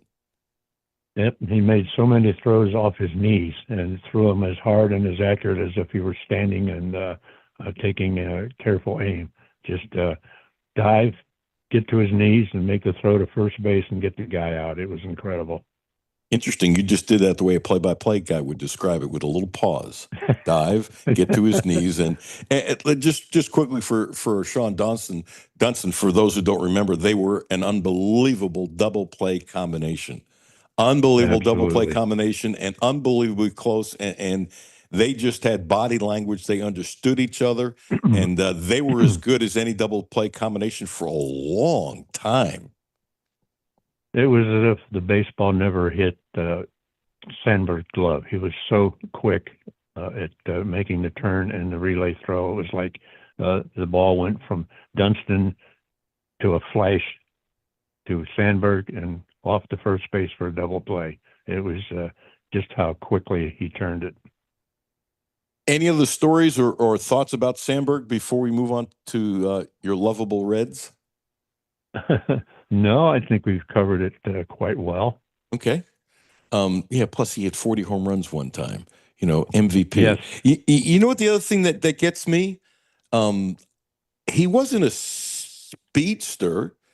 I'm sure he could never beat Joe Morgan, who was a great stolen base man besides everything else in a race. Yet, and Joe is one of them, Joe Morgan, but he is one of 3 second basemen to have 250 home runs and 300 stolen bases. And he wasn't slow, duh, but his ability to read pitchers and know what he's doing. Yep. He was just so smart. I don't know if I'm more impressed with his topping 300 stolen bases or the 250 plus home runs. Seriously, I don't know, because he wasn't Ted Kluszewski on the bases. Let's not get silly now.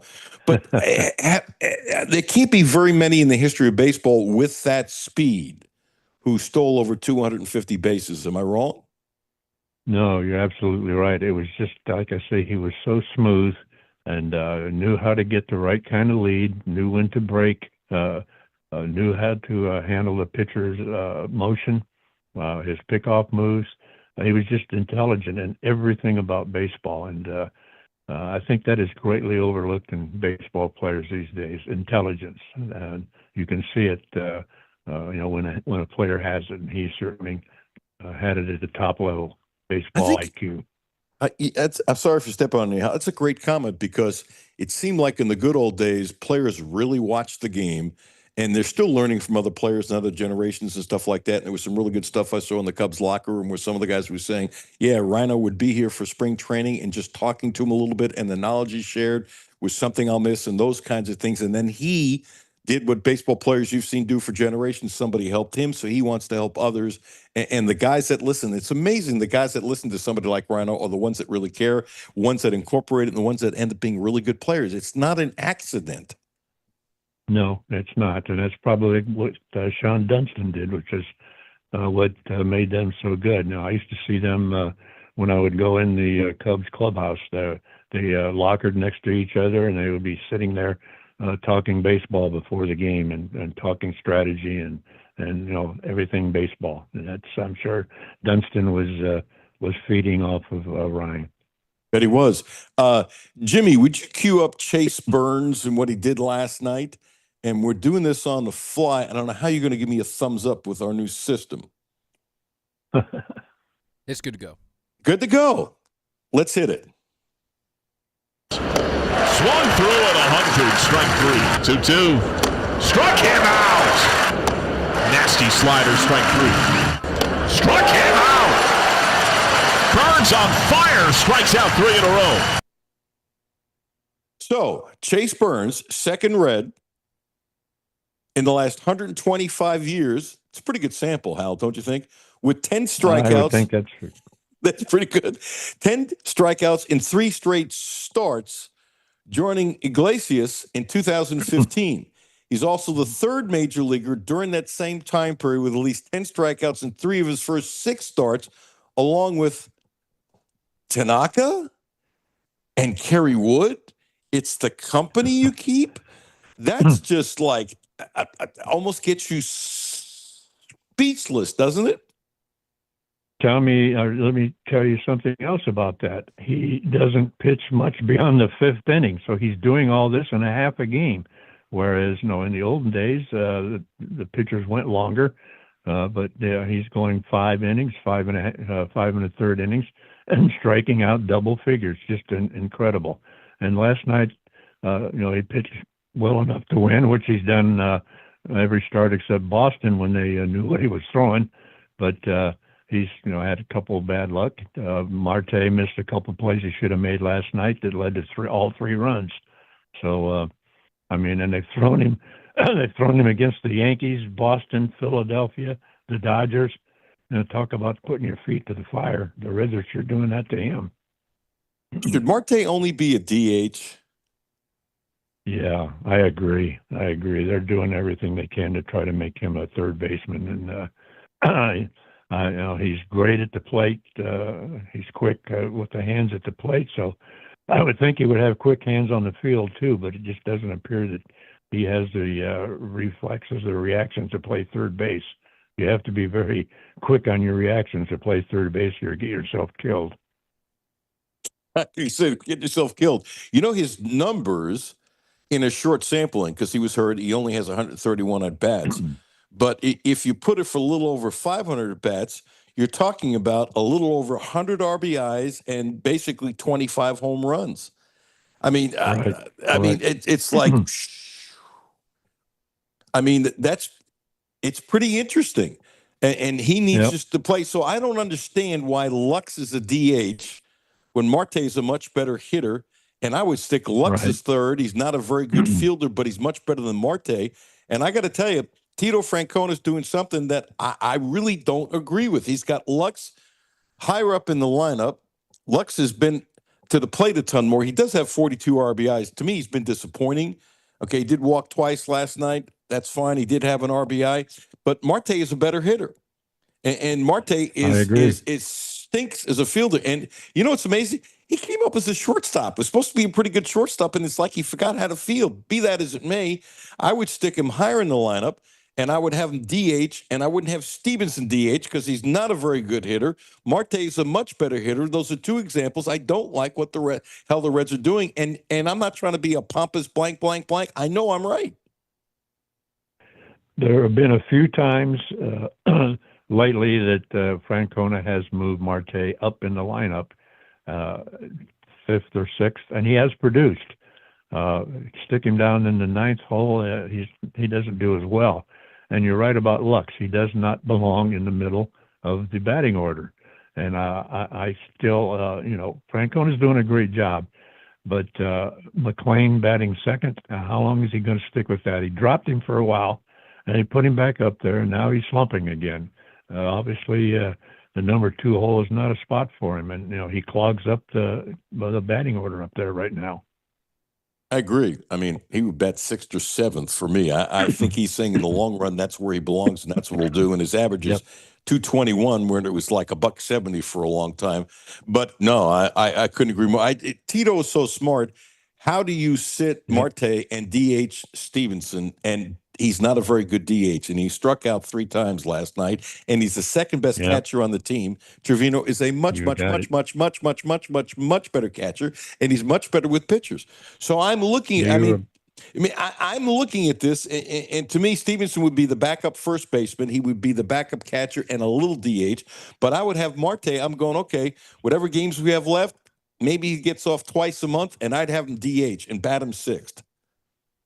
Yeah, I agree, and I agree with you on Trevino. He's a much better defensive catcher, a much better handler of pitchers, and a better hitter. He would be my number 1 catcher. Let me throw something at you that I just found out. Please. 100, this involves what we're talking about, the offense. 107 games the Reds have played. In 35 of them, they have scored 0, 1, or 2 runs. That's 1/3 of the games they've scored 2 or less runs. And in those games, they are 4-31. So there you are about the inconsistent offense that they have. They sound like the Yankees today without Aaron Judge in the lineup. Yeah, absolutely. Wow. That's really bad. By the way, Hal's column on Facebook is spectacular. You got to read it. So this is coming from Hal's column. You mentioned that the umpire last night missed some pitches on the outside corner. And so I chuckled when I read your column. Your column is great. But you know why I chuckled? And I threw this at Jimmy. And I'm sensitive about my eyes, and you're sensitive about yours, and I'm not trying to be mean. But you did say that he missed a bunch of pitches on the outside corner, and I'm thinking they had Burns timed, not unusual for him, some pitches at 100 and 101 miles an hour. Could the umpire not see it? That could be a very, very good possibility. That was just so bad. It was so obvious. And then sometimes there would be strikes that we call balls, and balls he would call strikes on the same pitch.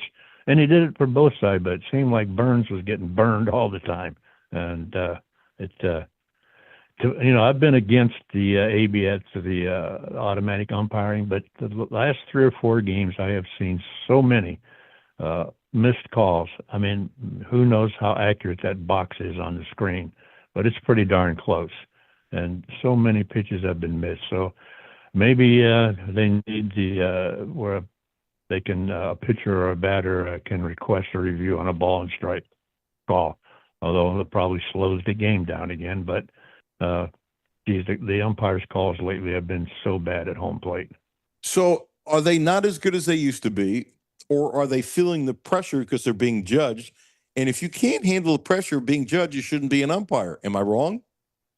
I think you're right. I have that same opinion. I don't recall the umpires being that bad back in the day, sounding like an old curmudgeon again. But they are judged. Every pitch is. They are told how many pitches they missed. I mean, we are.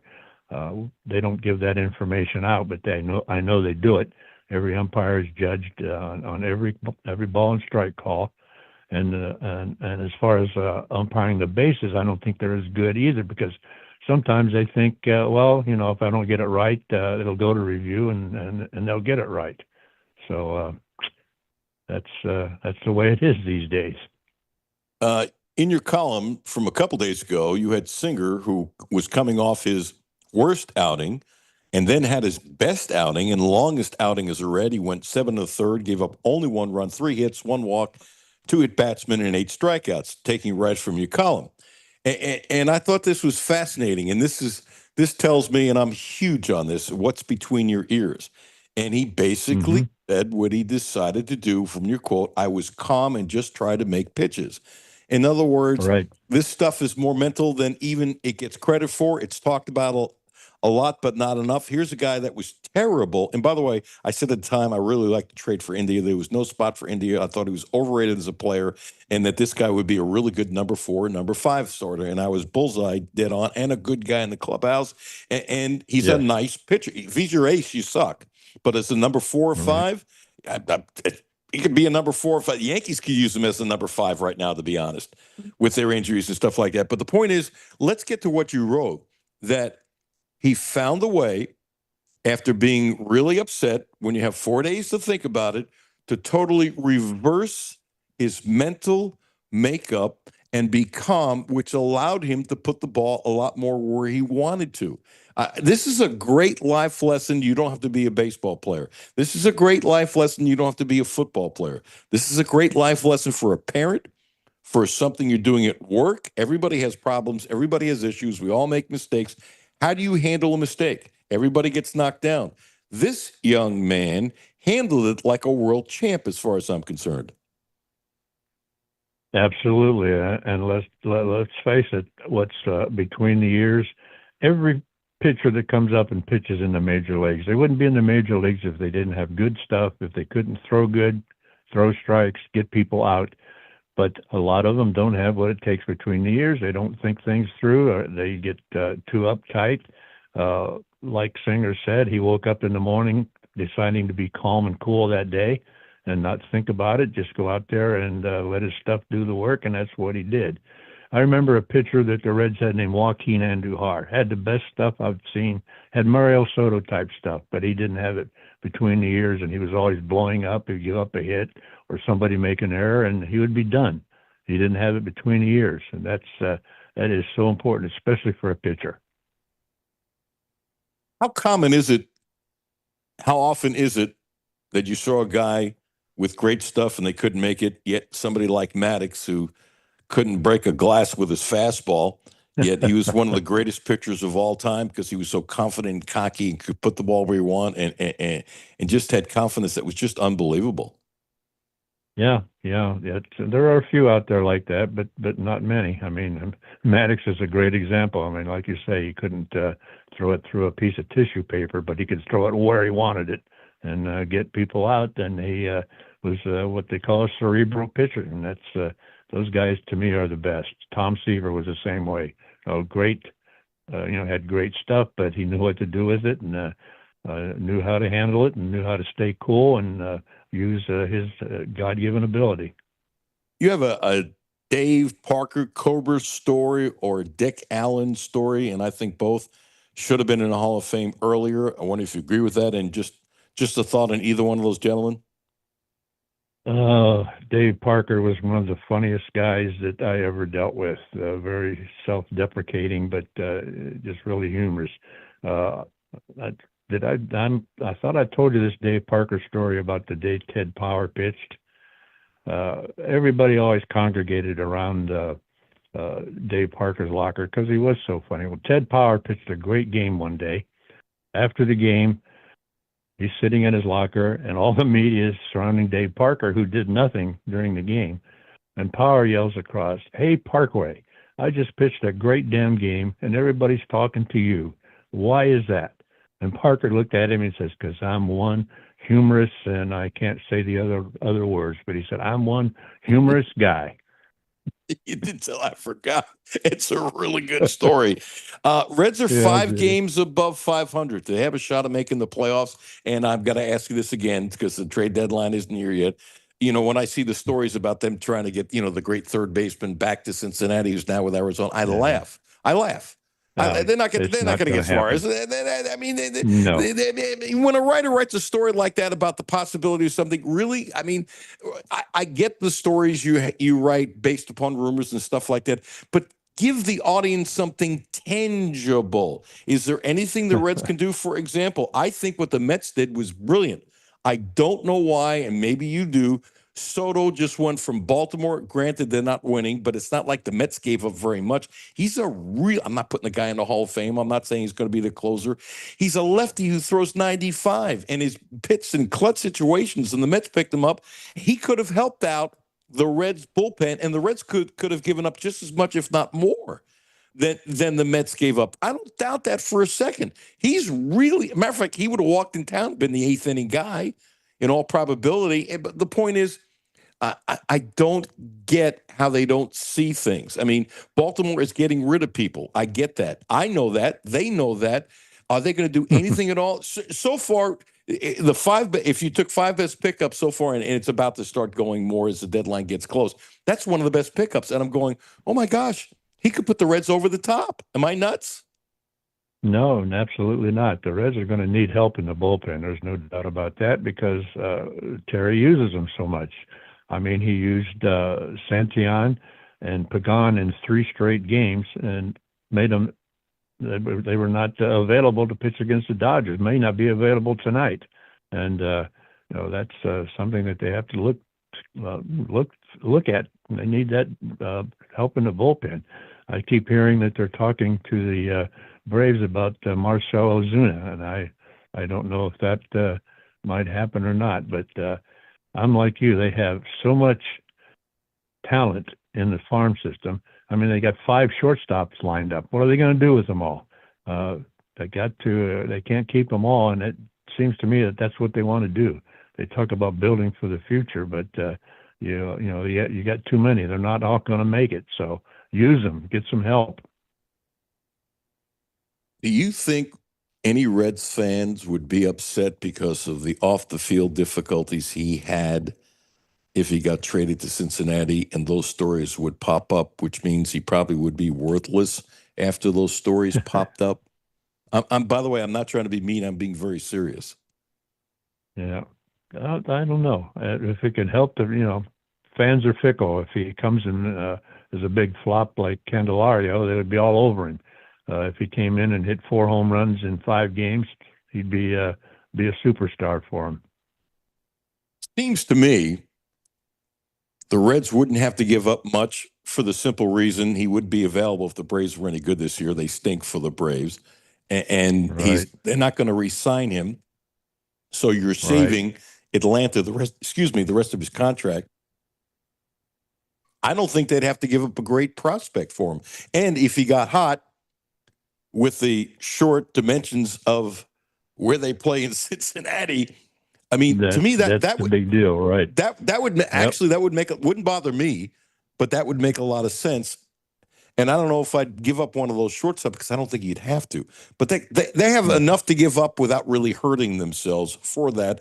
It wouldn't even be $5 million, would it? I don't think so. I'd have to look it up. No, me too. And they're not going to resign it. I'm sorry for stepping on you, Hal. Braves are not going to resign him. Won't you agree with that? No, they're not. I agree. I actually like that. I mean, and some of these deals that have happened, it doesn't look like some of the teams are giving up much. It's like teams are looking, like the Yankees didn't give up a lot from who's a great third baseman, and hopefully he hits enough. Yes. But what what they were doing in Colorado. They're dumping his salary. And so because of that, the Yankees didn't have to give up much and to pay him 16, the rest of 16 this year and the rest of the 16s, which is only a couple of years. That's nothing for a third baseman. It's nothing for the Yankees. I think they stole him. And I think there are some players out there to steal because the team's trying to save money because Colorado, they're not the only one. They stink so much. And I don't know why the Reds can't take advantage of something like that. Yep, that's a great pickup for the Yankees. I love McMahon as a third baseman. But as far as the Reds are concerned, I just worry that they want to keep too many of their prospects and won't give them up. And that's too bad. But, you're talking about not having to give up much for players. People keep talking about Suarez. He's the one guy that's Arizona's going to get a big haul for. And you're talking about the Reds are probably about 7th or 8th in line behind so many teams that can give them more. Although the Reds could give them a lot, but it's not going to happen.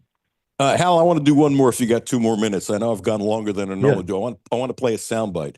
Jimmy, would you cue up the Singer soundbite, which was from 2 days ago when he pitched, and it's what he said about the team that I want you to interpolate if it's hot air or legitimate. I think it's legit, but he's smart enough to say all the right things. Jimmy, give me a verbal cue when it's ready. It's good. Let's hit it. There's a lot to like. Honestly, I think the chemistry that we have in the locker room is really, really good, and I think that, we show it on the field as well, which is really cool, and just a really fun group of guys, obviously. But we're here to win, and we want to push as much as we can. Playing behind Tito is very, very easy. He makes it really easy for us as well. But we got a group of guys that are looking to make a push in the playoffs. The city deserves the playoffs as well. I really like that. Is that 100% legitimate? Is it 80% legitimate? Is it 50% legitimate? What do you think, Al? I think it's legitimate. I really do. And I also think that may be another reason why the Reds may not make a big deal. I think Tito is real happy with the team he has and might risk upsetting the chemistry they have, which is obviously outstanding. I mean, every player you talk to, you can tell that they're happy to be playing for Tito and happy to be playing for the Reds. And maybe they don't want to upset that chemistry. That's kind of the way I'm thinking about it. If you could add 2 good arms, and if it cost you a shortstop or 2, I think the guys would understand it versus if you, let's say, did a fire sale. If you did a fire sale, that would be different. And I think there'd be some guys who would be happy if a couple of relievers were sent down or maybe peddled to bring in better relief pitchers. And they would say, it's baseball. We don't like it, but we understand. And 24 hours later, when you move on, you get it helped your team. This, as you know very well, there's a difference between the two. Yep, absolutely. Absolutely. Well, Hal, God bless you. Thank you. You got time for one quick story for me about my weekend in Cooperstown? Oh my gosh, please. Are you kidding? You can take the rest of the show. I know. This is a great story. Please. After the ceremony, my family and friends and myself are walking up a side street towards downtown Cooperstown, heading for an Italian restaurant. This little old lady comes running out of a house, waving a program over her head. Mr. McCoy, would you please sign my program? I said, I'll be glad to. So I'm signing the program, and I said, and what's your name? I am Babe Ruth's daughter. I about fell over. I said, I should be signing your program. Gosh. Is that awesome or what? Hal, this is twice in one conversation I've gotten chills. That's one I will never forget. Does she live in Cooperstown? Daughter. Or she rented a place there for the weekend? She was at a bed and breakfast. She came running out of this house, waving the program over her head. Mr. McCoy, would you sign? Had you ever met her before? I had never met her. Since then, she has sent me a copy of a book, a picture book that about Babe Ruth, but no, I'd never met her. I had heard about her, but I'd never met her. Yeah. Before the weekend, Johnny Bench told me, write down everything that happens to you this weekend because you will not remember them all. And he was right. I didn't do it. But that's one I will never forget. Well, how about this? And I agree with Bench, but every now and then a thought comes up. Just jot it down on the side, and over a year, I bet you end up remembering everything. Yeah, you're right. You're right. I do carry a little notebook, and I do write down things all the time. Yeah, like I'm going to put in my column. start. I bet. Give it a little time, and one thing will help you remember something else. Remember, I'm old too. I get it. But you're not 85. God bless you. I hope I got my faculties. Hope I'm around when I'm 85. But I hope I got faculties. I'm going to do one more. Since you're so gracious with time, tell me about your speech and what it was like, dear. and who you said thank you to, and what it meant to you. I've always wanted to ask you that, and I'm always straight with you, Hal. Well, I'm straight anyway. I was always afraid that you get too emotional and I'd make you uncomfortable. Well, here's the thing. This is another great story.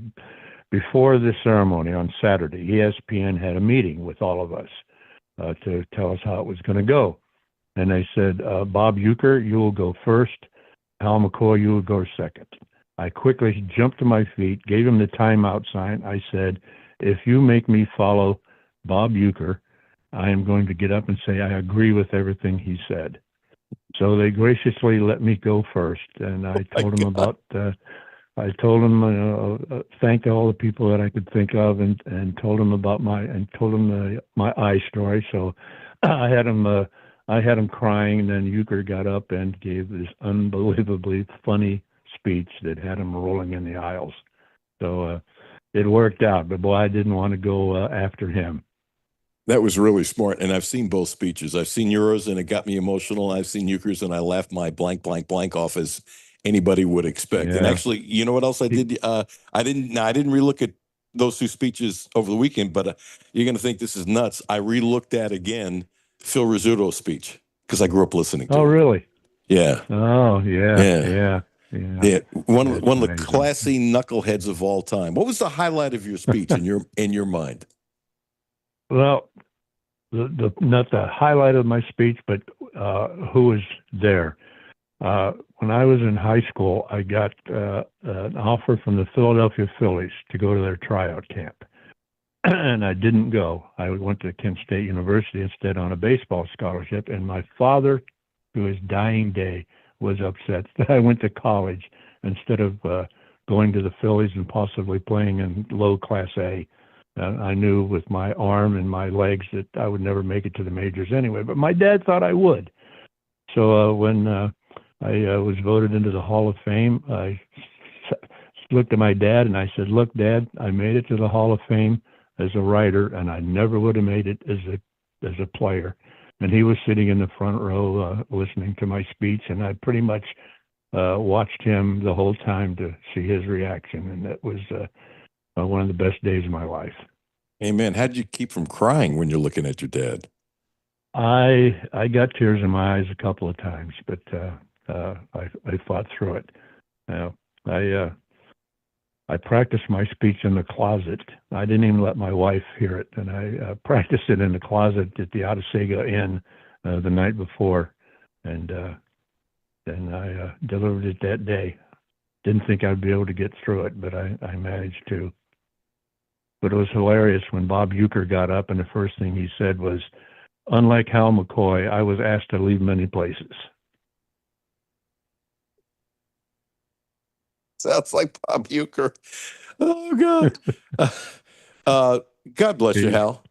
Did you have something else, please, or would I just interrupt you again? No. I could talk to you for 6 o'clock, but my wife was waiting for me to take her to pick up 30 loaves of bread to take to her food bank.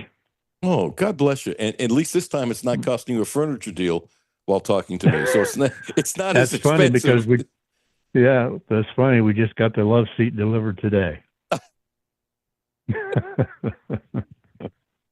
I don't know if I'm good luck or bad luck for you, Hal. That's good luck. Hey, God bless you, Hal. I have love in my heart for you. You're the best. You're just absolutely the best. And if anybody likes baseball, you don't have to like the Reds, but read his column on Facebook. It's full of passion, story, and real, and it's about relationships. Bless you, Hal. Say hi to Nadine for me and tell Nadine thank you for letting me have more time than she probably wanted. Thank you, Alan. Always a pleasure, buddy. Take Thanks. care. You too. Bye. Jimmy. Was that a 10? Him meeting Babe Ruth's daughter that's one of the craziest happenstance things I've heard in a long time. The fact that she doesn't live there, that she just happened to be there at the same time. Well, no. She goes every year. Oh, okay. Okay, she goes every year, and it was in a bed and breakfast. I asked, did she live up there? No, my understanding, she goes every year. I've read that somewhere in the past. So, but the fact that, Hal covered the Reds now for over 50 years, doesn't go to games now, but, watches the games and writes on the games. He was in New York when, that's just crazy that she knew who he was, which shows you the power of Hal McCoy. Can you imagine that? Babe Ruth's daughter runs on the street and said, "Can I please have your autograph?" Woo. Terry Page, she has a great massage deal. She calls it Terry's Big, Beautiful Deal. How lucky she says she is and blessed to have the ability to ease or eliminate pain from so many over 25 plus years. She wants to help you. I know how much she's helped me. It's pretty simple. She's been a blessing for me. Book an appointment now, $5 off. And if you book another one while you're there, get $10 off following appointments in succession. This offer ends August 29th. She's now in Butler, Kentucky. Check her out there. Also in Lexington, the Spirit Essentials Wellness at Delzon Place. Call her to find out which place you want to go.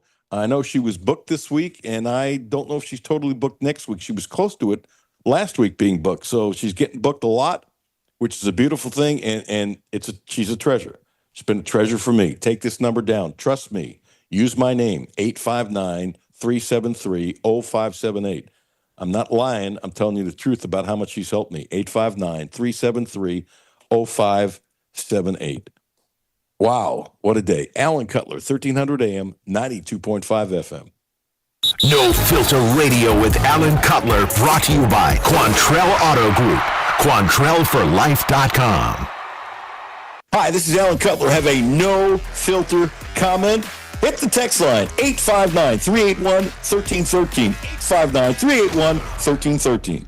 Hi, this is Alan Cutler. Remember, your next Volvo is right down the road at Quantrell Volvo. With every Volvo model, legendary safety meets exceptional design. Luxury can only take you so far unless you're in a Volvo. So, as vacations and staycations call this summer, you know your experience will be fast and friendly with no gimmicks at Quantrell. That's a family-owned difference. From new and used Volvos to expert service for 60 years. For everything Volvo, it's got to be Quantrell Volvo. Visit QuantrellVolvo.com, QuantrellVolvo.com. Houchins Insurance Group is proud to partner with Auto Owners Insurance, a company that provides opportunity for independent agents to make insurance simple for their clients, offering risk management services that range from a renter's policy for your college student to home and auto coverage for your entire family. Houchins Insurance Group assures you that nobody works harder to keep you protected from life's uncertainties. Reach out to AJ Boss or Zach Bennett at 859-263-2771 to see if Auto Owners Insurance makes sense for you. Hey, I'm Dale Wise. I've just recently retired. I know that the electronics, if you don't keep up with it, it can get away from you and get real confusing. Republic Bank's app, I use their app, and it is so easy to use.